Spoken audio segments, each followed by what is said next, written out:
अम्बा घाट के video series का ये सेकंड पार्ट है। और ये हमारी रिसोर्ट का रूम बहुत बड़ा, काफ़ी अच्छा बड़ा था। ये आप पीछे देख रहे हैं, ये रिसोर्ट है और बढ़िया रिसोर्ट है। तो नेक्स्ट डे नहा धो के हम सुबह सुबह 7:30 का टाइम है और हम चले हैं जंगल सफारी। और ये जीप आई है और ये बहुत दिनों के बाद हम लोग जीप की टूर करेंगे। और हम निकले हैं जंगल सफारी। वहाँ पे 2-3 पॉइंट्स भी हैं, जैसे नदी, डैम, पावनखिंड, ये सारा आज हम एक्सप्लोर करेंगे। तो चलिए हमारे साथ टूर पे। तो ये वन विभाग के अंडर आता है। कोल्हापुर का ये लास्ट मनोली गांव है, तो उस तरफ हम जा रहे हैं। ये देखिए लाल मिट्टी, कोल्हापुर और कोकण की खासियत, यहाँ पे लाल मिट्टी दिखती है हमें। तो हम अब ये देखिए, ये वन विभाग के अंडर आता है, महाराष्ट्र गवर्नमेंट के। तो यहाँ पे हमें एंट्री फीस देनी है और अंदर जाना है, तभी हम अंदर जा सकते हैं। प्रॉपर गांव है, यहाँ पे लोग भी रहते हैं पहाड़ों में अंदर। ये जो नीचे दिख रहा है ये है डैम, मनोली का डैम है, नदी के ऊपर बना हुआ, और पानी है गर्मियों में भी। तो बहुत ही सुंदर रास्ता है, घाट के शार्प टर्न्स है। और ये जो जीप सर्विस ये लोग देते हैं ना, इसका इन्होंने 3000 चार्ज लिया था, लेकिन वर्थ है, क्योंकि जैसे ये घाट सेक्शन है और जंगल सेक्शन है, यहाँ पे मतलब जीप या ऐसे स्ट्रॉन्ग व्हीकल ही काम आते हैं। तो जंगल भी काफ़ी घना है, रोड अच्छी बनी हुई है, रोड का कोई मुश्किल नहीं है। लेकिन जो घाट सेक्शन है ना, जो टर्न्स है ना, वो बहुत शार्प टर्न्स है। तो यहाँ पे हमें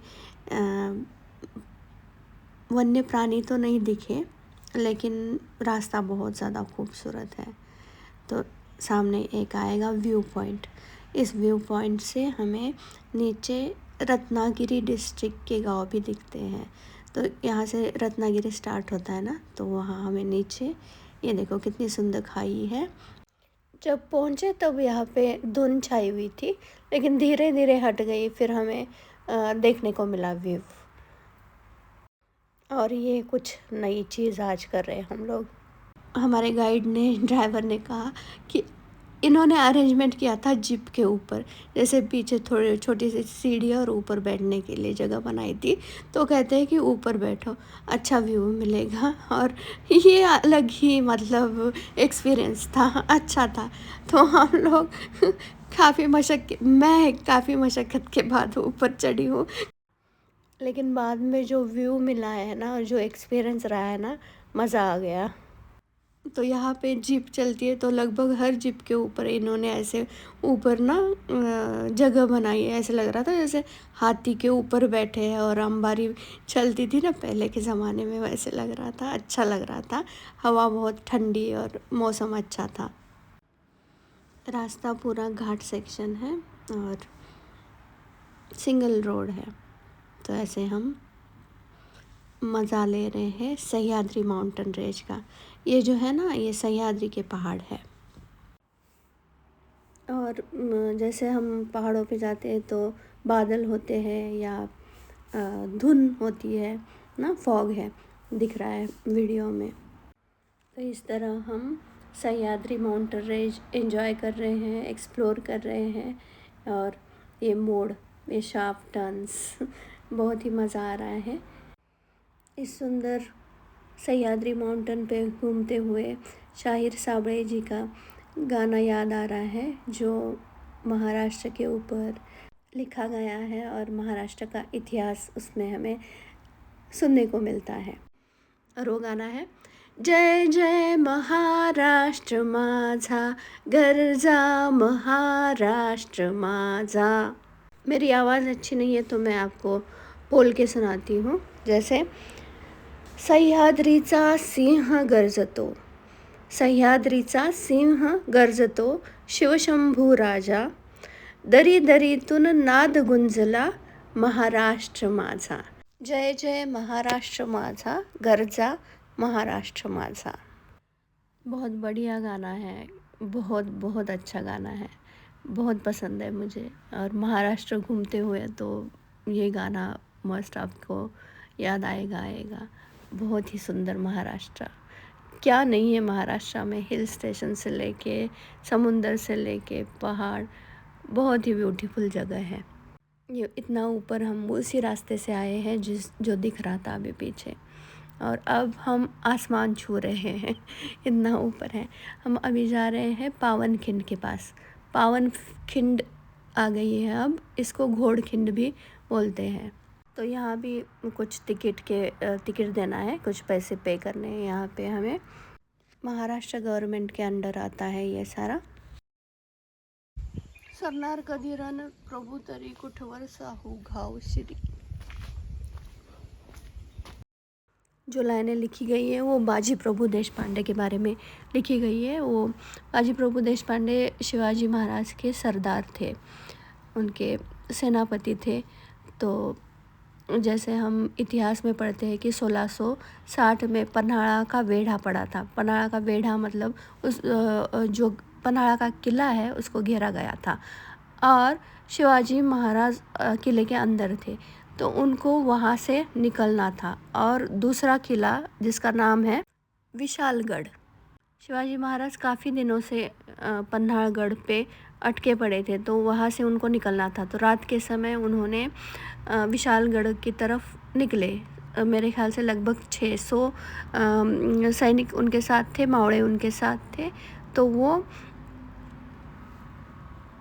चल पड़े हैं, इसकी खबर आदिल शाह के सरदार को मिल गई। तभी उनका पीछा करते हुए यहाँ तक वो आ गए। और ये जो है ना सामने पावन खिंड, यहाँ पे बाजी प्रभु देशपांडे जो उनके सरदार थे, उन्होंने इस खिंड जो कि दो पहाड़ के बीच का छोटा सा रास्ता है, वहाँ से क्या किया, शिवाजी महाराज को आगे भेज दिया और ख़ुद 300 मावड़ा मतलब सैनिक के साथ यहाँ पे इस खिंड में लड़ाई की। काफ़ी मराठी सैनिक यहाँ पे मारे गए, काफ़ी आदिल शाह के सैनिक यहाँ पे मारे गए। और इस खिंड में जो लड़ाई हुई वो इतिहास में प्रसिद्ध हो गई। तो यहाँ पे आप पीछे के साइड पे देख सकते हैं, छोटी सी मतलब जगह है जहाँ पर ये लड़ाई हुई। और जब तक शिवाजी महाराज विशालगढ़ पे नहीं पहुँच गए, ये देखिए ये जो है ना, ये रास्ता दिख रहा है ना, ये छोटा सा बीच में से, ये है पावन खिंड, घोड़खिंड। तो यहीं पे लड़ाई हुई और बाजी प्रभु देशपांडे ने आखिर तक मतलब बहुत ही घायल हुए थे, फिर भी उन्होंने जब तक शिवाजी महाराज विशालगढ़ पे पहुँचे और तोपों की आवाज़ नहीं सुनी, तब तक वो लड़ते रहे। और इसी तरह बाजी प्रभु देशपांडे के बलिदान से ये जो खिंड हुई है वो पावन खिंड हुई है, इसीलिए इसका नाम पावन खिंड है। जय महाराष्ट्र।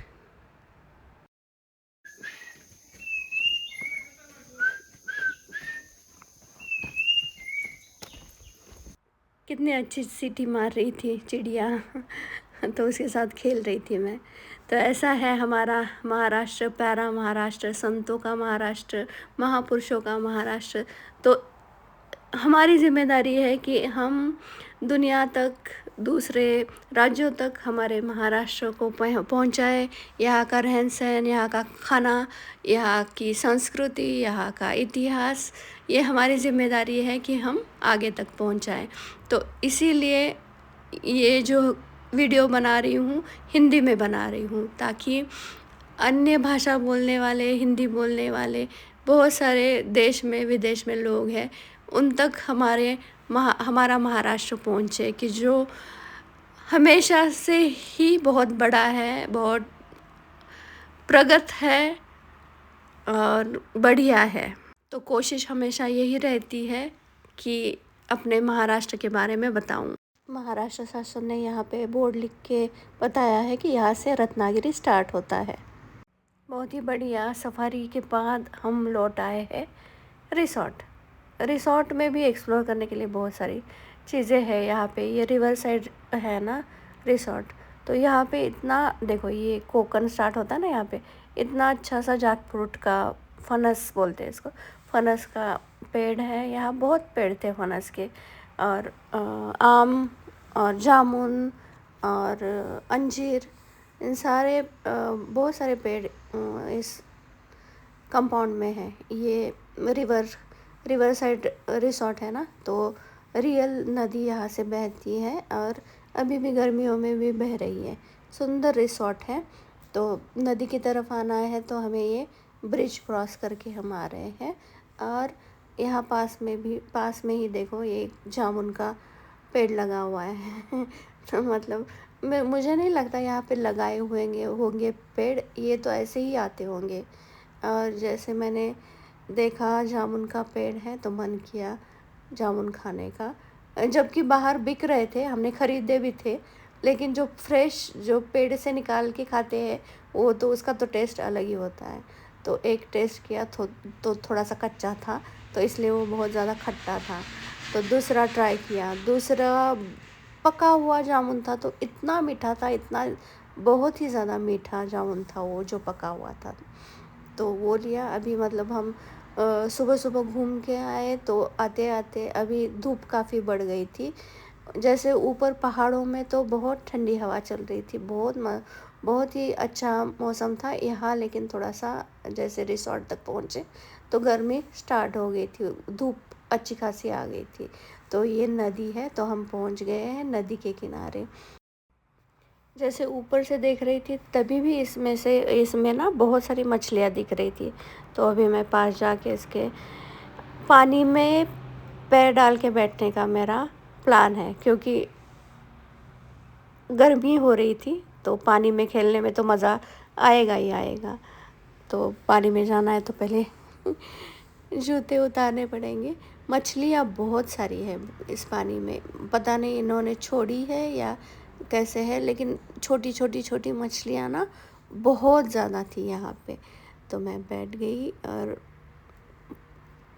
यहाँ पे बेंचेस भी रखे हैं ऊपर बैठने के लिए, लेकिन हमें तो नहीं, हमें पानी में ही जाना है, पानी में खेलना है।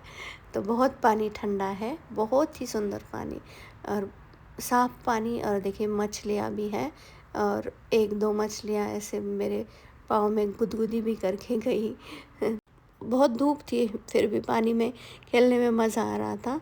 यहाँ थोड़ा टाइम पास किया, फ़ोटोज़ निकाले, मछलियों को देखा, और मतलब शांत जगह है, कोई भीड़ नहीं, कोई आवाज़ नहीं, रिलैक्स करो। और बस ना छुट्टी के लिए परफेक्ट डेस्टिनेशन है। तो ये देखो, दिख रही होगी आपको मछलियाँ पानी में छोटी छोटी, ऊपर से धूप लग रही है और नीचे पानी में पैर ठंडा ठंडा। तो ऐसे हमारा 2 दिन का छोटा सा समर ब्रेक हमने एंजॉय किया, और अच्छी जगह है, आप भी अगर जाना चाहो तो बढ़िया जगह है।